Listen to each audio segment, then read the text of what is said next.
Pharmacy was dragging on getting the order in. She overrode it, typed in VE, pulled up the med, same 2 letters. There's no special code that says, hey, this is not the medication, or careful, this is a paralytic instead of a sedative medication, and bam, unfortunately led to a fatal med error. I gotta go. I've been working, told them please don't hit my phone. I'm in my zone, bruh, just leave me alone. Was on the road, but I swear I'm coming home. Now the drinks on me, I think we need a toast. See, I did it for me. Now my old friends calling, told them nothing's for free. Told me time is money, dog, swear I paid all my fees. I was starving for this game, now my family can eat. Welcome everyone to another episode of the Couple Nurses podcast with your hosts, Matt and myself, Peter Findera. Thank you all for tuning in. Let's lay some groundwork here. Make sure you guys check us out on couplenurses.com. We literally house all our show notes for each episode, all the information we talk about. It's presented to you on the website with so much more other stuff. We have also a shop, couplenurses.shop, where you can buy some cool merch. Matt's wearing the Live It, Not In It, which is actually not available at Couple Nurses. It's actually available on wearefrontlinewarriors.com, our sister site, where we placed a majority of our, you could say, conscious blog posts on there, something to kind of make you a better person mentally and physically. A lot of wellness stuff, mindfulness. It's just to grow your consciousness and grow the human race on a collective level. And I'm wearing the Nurse College shirt. That's available on couplenurses.shop. Brat boy. Yes, sir. Yes, sir. But really good episode today. Thank you all for tuning in, for listening. Thank you for your time. Shout out to all our Spotify listeners, all our Apple podcast listeners, and shout out to the YouTube viewers as well, because our videos are on YouTube, and that's where you could spend the most of your time with us, and also the most intimate time, because you can actually see how we look, how we interact, how we move. And we should have video on Spotify now as well for all you Spotify fans. But what's up, Matt? How's it going? Thank you for the beautiful intro. On today's episode, we're going to talk about medical errors in the United States, which is the third leading cause of death, and also the RaDonda Vaught case, which is taking place end of March. And this case means a lot for the nursing community, for what it might mean for the future as far as getting criminally charged for creating possibly a med error, which is unintentional. And it does happen because of the circumstances that are laid out at work that creates not the best atmosphere for us to take care of our job. And we hear about it all the time during the pandemic. It's something that was there for a while. The facilities aren't taking care of us. There's nurses that are standing up to this, that are speaking publicly, like on social media, because we need better work environments as a collective across healthcare. With all this stuff on the media, this is probably something that nurses should pay attention to more of, because this kind of affects us directly. Yeah, we hear a lot of court cases online about like politicians or businesses or corporations, but a lot of those don't impact us directly as nurses and in our profession. But this one is going to directly impact on how we move forward and which course we actually take. Because when you think of law and judicial system, when it's a case like this, the way this case is going to be ruled is going to dictate how future cases are going to be ruled. And that's kind of how law works. This is going to be the standard of this medication error that this woman committed. And it's also a little bit more actually really relatable to us, because we can all imagine ourselves in these shoes. We'll explain to you in a little bit of background about this and the situation. But this is something that if you are a nurse, you could definitely fathom happening and seeing how this happened and the measures that could have been taken to avoid this. And this whole situation is, you could definitely see this as a realistic thing that could happen to somebody that you work with, a coworker, or even in your facility. And just for some quick facts here before we fast pass to the case, in 2016, John Hopkins did a study claiming that more than 250,000 people die of med errors each year, and others report that these numbers are a lot higher, up to 440,000, because of the reportings because of how tedious that process is. So medical errors is a big deal. Maybe you even committed it yourself by accident, which was unintentional. There was no harm to be done. And it's a cohesive thing to be done both between the healthcare system and yourself, meaning you need measures in place to prevent med errors from happening, and also your facility should present you a great working environment to help prevent med errors. So just going to the case of RaDonda Vaught. So she's a 38-year-old female. She is currently now an Tennessee nurse. It's like getting patient report. 38-year-old female, full code, no allergies. She's definitely a full code because she's on trial, going to jail. No, I'm joking. So she's being accused for dispensing the wrong medicine that led to a patient death. And the case, what they're trying to press her for, she's getting charged with reckless homicide and felony abuse of an impaired adult. Very serious charges. And this is, just like Peter mentioned, is very important because if one of our nurses in healthcare gets charged with a reckless homicide, what does that mean to us now? Now the state can go after us for little things that were unintentionally done. Where is our healthcare system protecting us? We already are in a stressful environment role because life is on the line. Now we have to worry about getting criminally indicted and go to jail. Because nursing is a career where you go into with a lot of compassion. So nobody really, actually, no nurse is gonna go into nurse with intention to harm. I know that was like years ago where they had that nurse that was like a serial killer that killed a lot of patients. But juicy stories. That's like most people can't even fathom that happening, or it's not gonna happen to you realistically in a realistic sense, especially in this time frame. But just like you have psychopaths anywhere else, of course, having the nursing career be so big and there's so many nurses there, of course you're gonna have one odd one, but that's also goes in with any kind of career. So the RaDonda Vaught. So a little bit of this timeline. So December 24, 2017, just to give you guys a little perspective, this is when this situation started to unfold. So the patient was Charlene Murphy, 75-year-old female, a longtime resident of the Nashville suburb of Gallatin. She checked into Vanderbilt with a subdural hematoma or a bleeding in her brain. So she came in with a stroke. I'm not sure what caused that stroke. I'm not sure it was a fall at home or hypertension or the exact measures were. But regardless, that's not the most important thing. She checked herself in to the hospital where then she got cared for as having a stroke. 2 days later, on December 26, 2017, Murphy's condition improves and she is almost ready to leave Vanderbilt. During a final PET scan in a hospital's radiology department, Murphy is supposed to be given a sedative, Versed, but is accidentally given a dose of vecuronium, a powerful paralyzing medication, according to a federal investigator's report. The drug leaves her brain dead. So for those of you that are not really sure of what Versed is or why we use Versed, and a difference between Versed and vecuronium is Versed is a common sedative. It does decrease your respiratory effort. It sedates you. But the main difference between Versed and vecuronium, so Vex, as we say, is that Vex is a paralytic. So it stops you from breathing and stops your muscle and diaphragm from contracting or from expanding and having you breathe in and breathe out. So that's the major thing. Versed leads to respiratory depression. Vex leads to the stop of respiratory. So basically, you could say it leads to respiratory arrest, for example.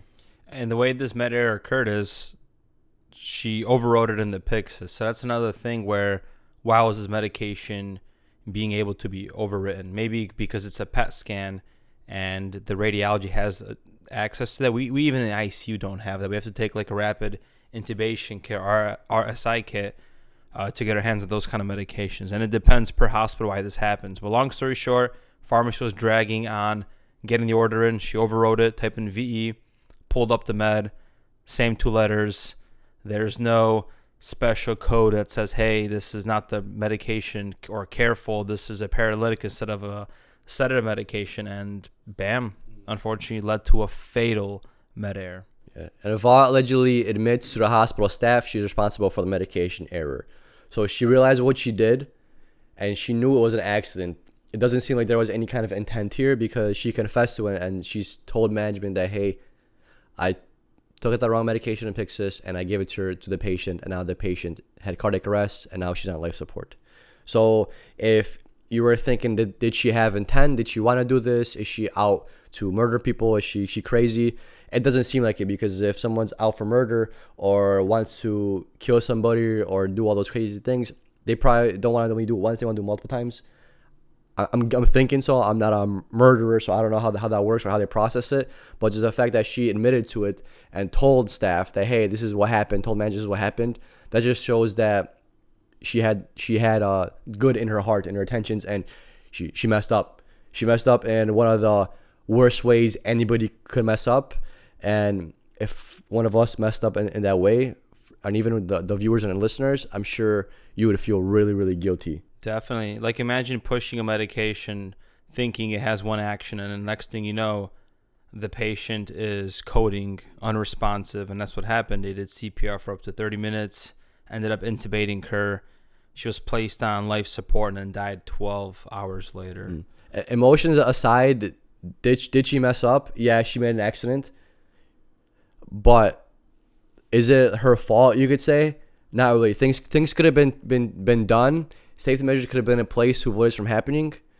And like, is it her fault? I would say it's not her fault. But did she mess up? She messed up. So now the plaintiff, putting emotion aside. Yeah. The plaintiff versus the defendant. So what's going on in the court case now that's taking place in March? So you have the assistant district attorney, Chad Jackson. So he's part of the state, and he plans to prove that there was no way that Vaught could have pulled the right medicine from the machine with the way she was using it. So this is why she's potentially getting charged with reckless homicide, because she did it the wrong way. And then Peter Strinace, which is Vaught's attorney, said he plans to show the medicine dispensing cabinet was in permanent override mode, which led her to pull this medication in the first place, not having a safety mechanism to prevent the nurse from pulling the wrong med. It's tough, and it's unfortunate how it happened, and it's both parties' responsibility at the end of the day. 100%. Because don't you check your medicines all the time? I do. Yeah. Like I said, like I'm thinking, emotion aside, she did mess up, but should we blame her for the situation? I would say no. I feel like it's an honest accident, but the fact that the machine was on permanent override shows that there was not any kind of safety measures in that Pyxis. Because normally, if you go to a Pyxis on our own job, or my older job, my older place I used to work at, when you would override something in a Pyxis, like a paralytic or Versed or a sedative, when you press it, there's another prompt pops up that says, "Are you sure you're doing this?" And even when you scan the patient, it would say, "Hey, patient's medication isn't ordered anymore. Are you sure when they want to give this?" Clearly, I'm not sure the scanning process was. We couldn't find any information about that. This was just the Pyxis, not the administration portion. There's more to the story that could paint it, but of course this is a court case now, so nothing could get released unless you were there. For example, there was a nurse back in my staff job where she asked for medication from pharmacy. It was the wrong medication pharmacy sent up, right? But the thing is that she didn't scan it. She first pulled it, gave it to the patient, then scanned it, then realized she pushed Precedex. Patient got super snowed, had to go to PCCU for close monitoring. So could she have scanned this medication first and prevented this from happening? And did she instead gave the med, which is her responsibility at the end of the day, no matter what you pulled out of Pyxis. And that's the sad part, that reckless homicide, you could go up to 12 years in prison for this. That's not reckless, man. For something that small. It's messed up. Like, she has good intentions of patient care, and she's one of us, and she needs our support in this like time with what's happening. Yeah. Looking at her intention, of course, she's not here to speak to us directly. Maybe we can even get her on a podcast after the trial or something. Maybe she can walk us through it. But that'd be sick. If you guys know her, hit us up. Yeah, if I'm myself in her shoes, I kind of understand the intention. So think about it, because when someone goes for a PET scan, so a PET scan that scans the body for any kind of bleeds, or it can also scan the body for any kind of cancer as well, if I'm not mistaken. And typically when you bring somebody there, they just do it. There's no medication ordered. There's no sedatives ordered. But in this case, they ordered a Versed because for some reason at some point the patient was freaking out. So they don't order Versed just in case. Nobody really orders that. I mean, some facilities do, but you rarely see that because you don't want to have the order there for no reason. So patient was probably freaking out. The nurse had the best intentions in mind and went to go draw the Versed, took it, and just to give you a real life perspective, when you have a patient, let's just say you're in ICU, and you have a patient that's going through alcohol withdrawal, is acting wild, acting crazy, or even have a psychotic patient or a patient with a psych history that's like crazy, and you're going to give them Haldol or Ativan to calm them down. A lot of times, nurses give the medication first, then scan it, because it's not an ideal world where you could just scan it and then give it, because seconds matter. Seconds could be from that patient punching your coworker in the face because you decided to scan the medication then give it. It could be that patient possibly having a seizure because they're working themselves up so much. It could be the seconds that the patient happens to roll out of the bed because you decide to scan it first. So certain situations, you have to give medication first before you scan it. People have done it. It does happen because seconds do count, and especially if you have a long scanning process where you gotta scan the patient, then you gotta click something on the computer, then you scan the medication, click something again, and then you administer it. That could take up a lot of time, and it could lead to harm. But then again, you have to take the checks and balances that the scanning gives you and take that onto yourself. Take that responsibility for making sure 100% that this is the correct stuff, because now you're bypassing a system that's there for also patient safety. So there's patient safety on two ends. Patient safety from the do no harm end of them harming themselves or harming a coworker or a staff member, and a do no harm end where you don't want to give the wrong medication to harm them. That's why the checks and balances of scanning there are.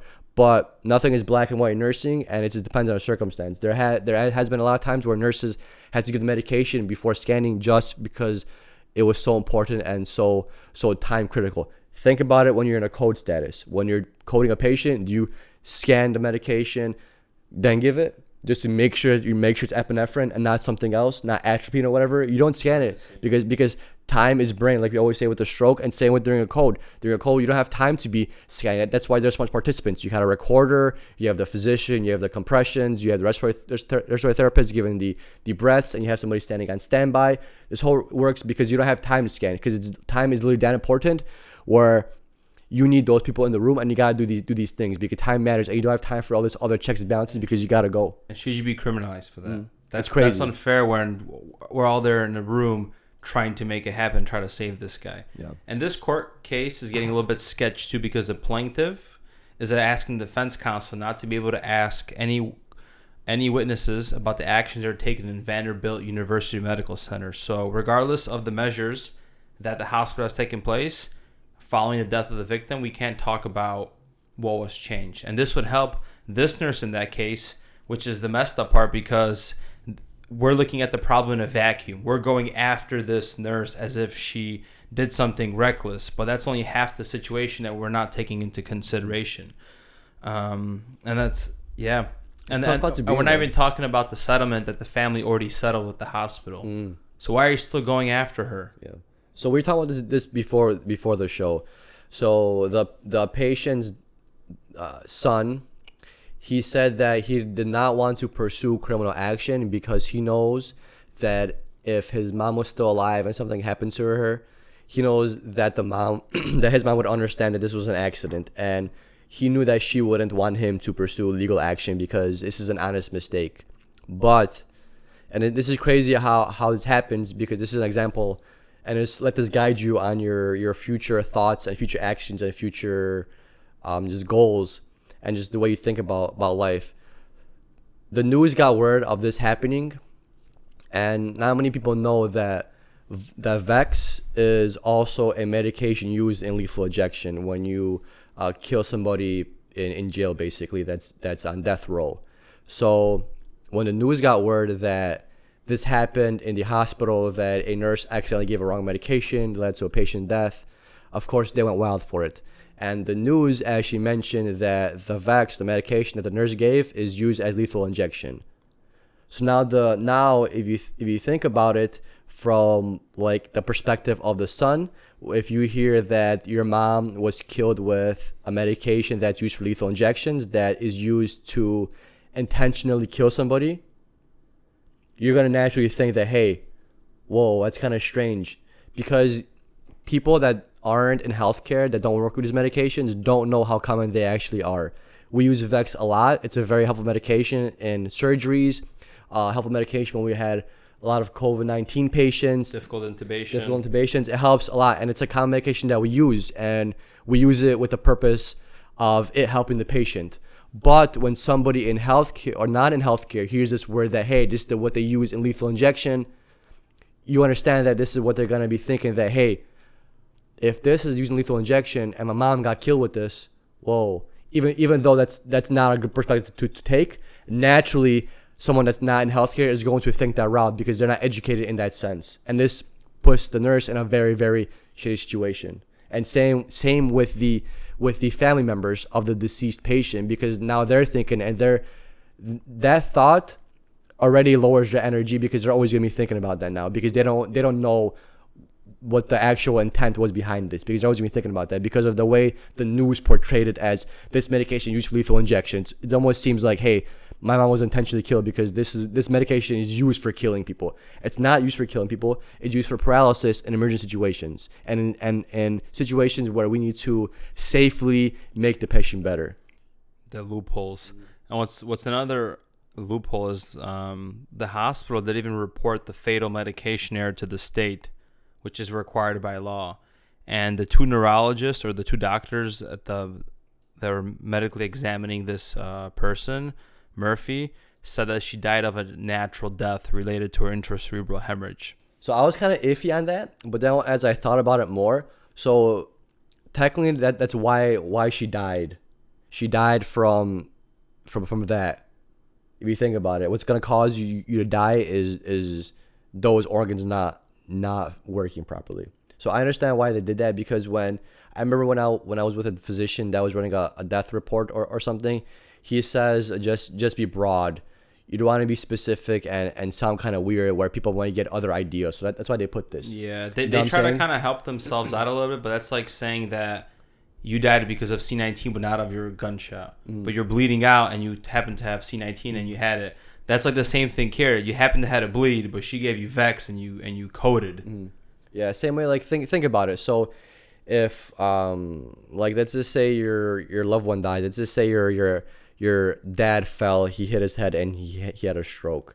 On a death certificate, they're not gonna put death by fall or anything like that. They're gonna put death usually by what they wrote here. What were their exact words? Do you remember? Natural death. Natural, yeah, from that's right, an intracerebral hemorrhage. Yeah, so they're gonna say you didn't die from falling. You died because of what caused you to actually die, which is the bleed, not the fall. The fall made you bleed, but the bleed is the one thing that actually killed you.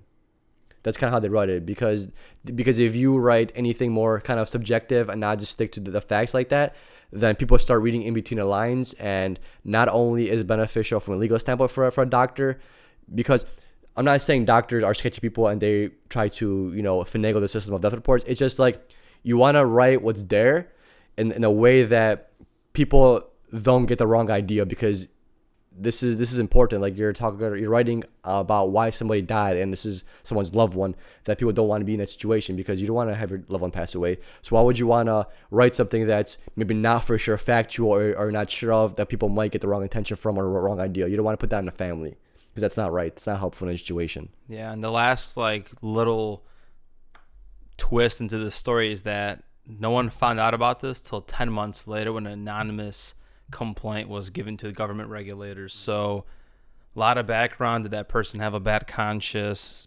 But in general, reporting medical errors gets missed in the healthcare system. Even University of Chicago conducted a survey in 2017 about the patient experiences of medical errors.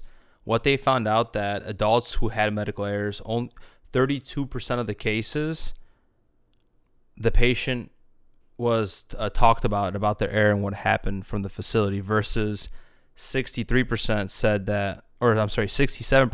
that they were not informed of the medical error.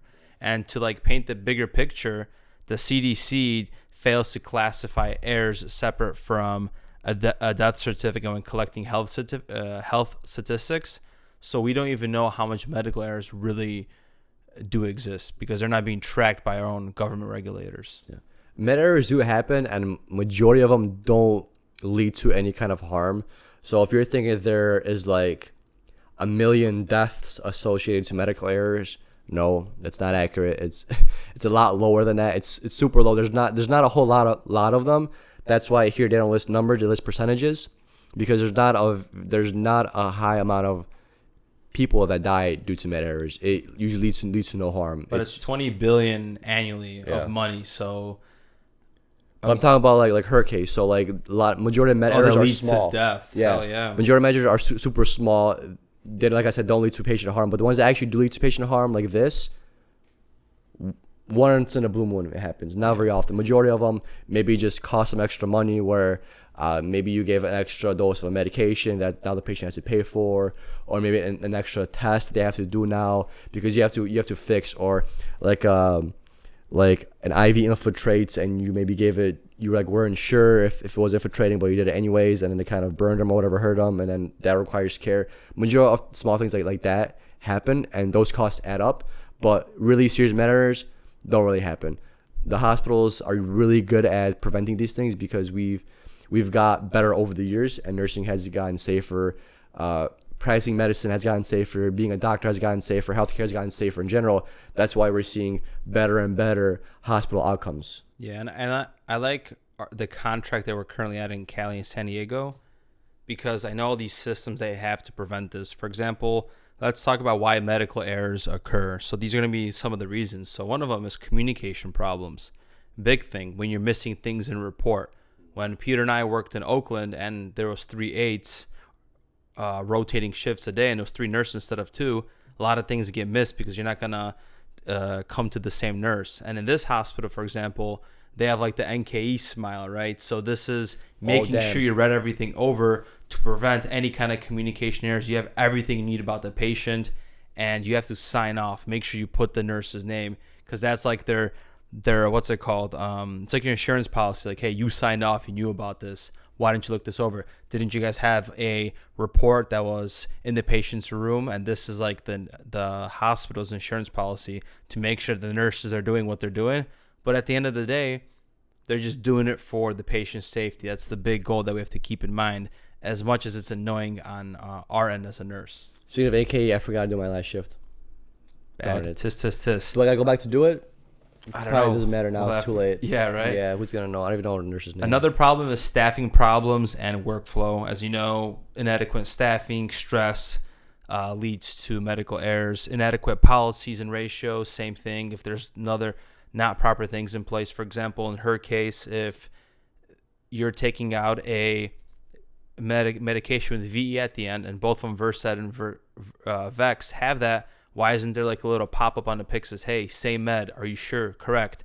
And then have like that double opt-in. Yes, I am sure. Okay, and now I pulled the med versus just pulling it. So different policies that like can a be double implemented. override. Yeah. Exactly. Same thing in the place they're working at. Aren't you annoyed as an ICU nurse that you don't have autonomy when you're titrating your drips? It sucks. But what now, the safety here is you're going down by 5 mics on probe. Another nurse is verifying that. So one, if you screw up and she verify that, now there's 2 people accountable. At the same time, on the contrary, it's good, because if you're co-signing that you're going up on sedation but the blood pressure is low, then another nurse might save your ass by questioning, is that the correct thing that you're doing based on this patient's condition? So that's like a double verification to, at the end of the day, patient safety. Yep. Or you go up by 50 instead of 5 because maybe you pressed it by accident, and now the patient's harmed, or now they are really, really hypotensive because you wanted to go up 5, and now you went up by 50, so 10 times more. Same thing here, inadequate information flow. What we like to do is when we sign off on these drips, we also check the patient's weight. If you have propofol running at a higher kilogram than the patient weights that is not verified in the chart, it might be a small little med error now, but it could lead to something bigger if that sedation is causing a bigger problem because you're over sedating a patient when the kilograms don't match up. So little things like that. There's also patient-related issues and technical failures, which are a little bit less common, but there's times that something might fail that doesn't create a good outcome. A lot of times everything's plugged into generators with a beautiful red color in the room, just so your ventilators and everything's always working. Yeah, I think every hospital should implement in their PICSs a double verification for sedation medication, for paralytics, and especially for overriding. I think regardless, when you pull a sedative, you should get double verification, paralytic double verification, and even maybe pressors, just to make sure you grab the right pressure. Maybe you wanted Levo, but you grab Neo. I think those medications that could cause harm like that, those should be also double verified. It's something simple because it's gonna make you look twice I know there's no system that's perfect. Even if you have a 5-nurse verification system, I guarantee things are still going to be missed. They're going to be missed, not as frequently, but they're going to be missed. And I understand that even if you implement a double verification, you're not going to prevent all of them, but still you're going to prevent something, because a nurse is going to, I guarantee you, a nurse is going to take the wrong medication again. But just because you had double verification and she had a double check and she realized that in Versed it's VER, the third letter is different, versus what VE, how do you spell the other one? Versed versus Vecorium. Yeah, how do you spell it? VECE. See, how you spell it? Well, something like that. whatever you spell it. Just because the first letters are the same, the third letter is different, and you made that nurse double check and she caught that third letter just through the second verification, that's already a plus. Just that one nurse. So regardless, every Pyxis should have that. That's how my facility in Illinois was, where they had a double verification system for off the bat. We didn't have it wasn't programmed after a medication error. It was already programmed standard into the Pyxis. It was there when I came to work, and it was already standard practice. That's double verification. Every Pyxis has that. It was straight business. I guarantee you, a lot of stuff got prevented. Yeah. And just to kind of think about some times that maybe med errors happen in your career, maybe made in the care that you're doing or someone close to you. For example, the mistakes that were done during a test, surgery, or treatment, that could be so simple, or not doing the proper timeouts. Medical problems that are misdiagnosed, happens a lot. Received a diagnosis that didn't make sense, that's a little bit more very subjective, and rare cases, I did see a few. We're given the wrong instructions about the follow-up care. Happens more towards like the discharge that we don't see as much. But what if you gave the wrong instructions and something got missed when you're at home with things? Medications were administered with the wrong dose, maybe right time. Received the treatments that weren't needed. It could be as simple as giving insulin to a patient that doesn't need it because you failed to check the proper sliding scale. Getting infection after a hospitalization or treatment. That's unfortunately, that sucks. I don't know if C. diff is classified as one of those, but it's horrible when it happens. Getting the wrong med. More of like an adverse effect, right? It's not a med error, essentially. Yeah, especially now in the time where we give antibiotics broad spectrum off the rip for almost everything that we suspect that could be infectious. C. diff is such a common thing. C. diff is more common. Actually, I gotta look it up. Don't quote me on this one, but I'm thinking that C. diff is possibly more common now than before. Because I feel like we have more antibiotic resistant bacteria, and I feel like we're loading people up with antibiotics more often than not. Could be. But then again, I'm not. I have to ask a seasoned nurse, because then I'm thinking, looking back, like 1990s, hospitals weren't as clean, so maybe C. diff was more predominant there because it would just spread from patient to patient, possibly. Maybe in the next episode we'll do a GI, a C. diff one. Sure, if you want to go for it, I'm down. I'll do a podcast about that. We could do like all the negative effects of like, or just GI patients, those nasty GI cases.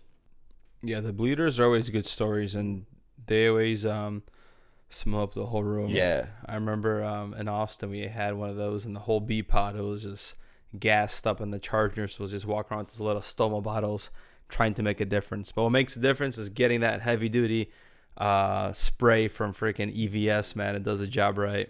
I feel like GI bleeds are one of those things where it's like it's either really good and it's stable, or it's just bad. There's no like in between. There's nobody that's like in between there. I feel like there's always it's always on one spectrum. Either they're chilling and they're good, or they're just going to crap. One of those things. Yeah, or they're either no pun intended, bleeding out so much you're doing a lot of cleanup, or they're just chilling. They have like one old little stool. But back to med errors. Just be cautious as a nurse when you're doing everything from assessing your patient, asking questions from a nurse, and eventually you're going to develop a better moral compass and intuition so you could catch and prevent things. But ultimately, a lot of things come down to our license, and it litters a lot of stress. You just got to double check your work. Like, always look at the very end when you're doing stuff. I love the Mars where they say, hey, don't forget that this pill, you have to cut it in half, and it tells you to put the right dose. Okay, it's not 150, it's 75. Also really good check. Yeah, but it's your responsibility. If you have 10 meds, take that damn pill and put it on the side, or put it next to the pill cutter. So that's your own little safety mechanism, so you actually give the right dose. Because if you got 10 pills, you scan it, you're stressed out. Oh, charge just paged you that you're getting an admission in 15. That pile it's all together. You give freaking 50 milligrams more of metoprolol, 100 instead of 50. Now you got a patient that's bradycardic and you got to call the physician about stupid stuff. And what if they're symptomatic? You got to pace them. Worst scenario, you want to prevent that. Just take the little safety mechanisms. Take the time. Take a deep breath. Everything is okay. You can't control some things in nursing. That's what it is. But if you show up and deliver 100%, that's great. If stuff goes south, just don't take it personal. That's all just part of healthcare. But just make sure you're covering all your checks and P's so you don't end up in court. Long story short. Yeah, and like it's okay if you make a mistake. It's not the end of the world. The key thing is to learn from it and be honest. For example, if you have like a patient with a central line and you're taking them off levo because they don't need it, and you take a flush and you disconnect the levo and then you flush it, and all of a sudden your A-line's reading that your blood pressure is 217 over 145, and everybody rushes in a room and thinks the patient's having a stroke, but you know that they're not having a stroke because you just pushed the levo that was in that central line. So maybe like a 1 ml or 2 mLs or whatever length of the central line you have. And people running a room, just admit, hey, sorry, I just flushed his line with levo. Don't say, hey, I don't know, I'm not sure what happened. Don't lie, because then doctors are gonna be like, whoa, what happened? Did he just have a stroke or something? What happened with his patient? Why is his blood pressure shoot up? Then I gotta order these scans, all these things where you could just be like, hey, I just flushed a little bit of levo. Let's wait for patients to settle down. Let's not freak out. Instead of everybody freaking out in the room, throwing on some pads and thinking that your patient is going to code. Just be honest, because mistakes happen to all of us. And the best way to avoid a mistake is to learn from it, but also be honest, because you got to fix the situation. And if people aren't aware of what caused this, then they're going to think about a lot of different ways to fix it instead of already having the solution. Yeah, but the RaDonda case is very interesting. I personally don't think she should get prosecuted for this. She did make a mistake. She did make a mistake. Is it completely her fault? No. I feel like it is an honest mistake, and it could happen to anybody in a panic situation. And the fact that the deceased lady's son is understanding and understands that his mom would forgive this person, I think that shows you what kind of a person the RaDonda is, because I'm sure they've spoken with each other. And that just shows you what kind of person she is, and that she did not have any kind of intent. Hopefully that goes that way and rules in her favor, because it's an honest mistake. And hopefully the news media doesn't spin it in a way where it's inaccurate or just the case goes where not all the facts are revealed, because that'd be very sad. That'd be a very sad situation for her, and also nursing moving forward, because like I said, whatever happens here is going to get looked at as the gold standard for situations similar to this. Yeah. Is it her fault? Yes. Could there have been better ways to prevent this? Yes. Exactly. And it's an honest mistake, and as a nurse, you shouldn't be criminalized for that, because look already how stressful our profession is. So, yeah, let's support her. Hope everything goes well, and we'll see what happens. I love these Friday episodes because we're chatting about nursing and the stuff we do in healthcare versus sometimes like research studies or lengthy topics. I love it all, but it's nice to change it up because we have no guest on this Friday's episode. And naturally, we like talking about politics, so this gives us a chance to kind of dabble in politics, and plus it's nursing related, so it's even better because we could almost directly relate to this. Yeah. Hope you guys enjoy this week's episode. We always love talking about this, and if you find value in this, give us a little love. Thank you. See you guys on the next one. Enjoy your day tomorrow.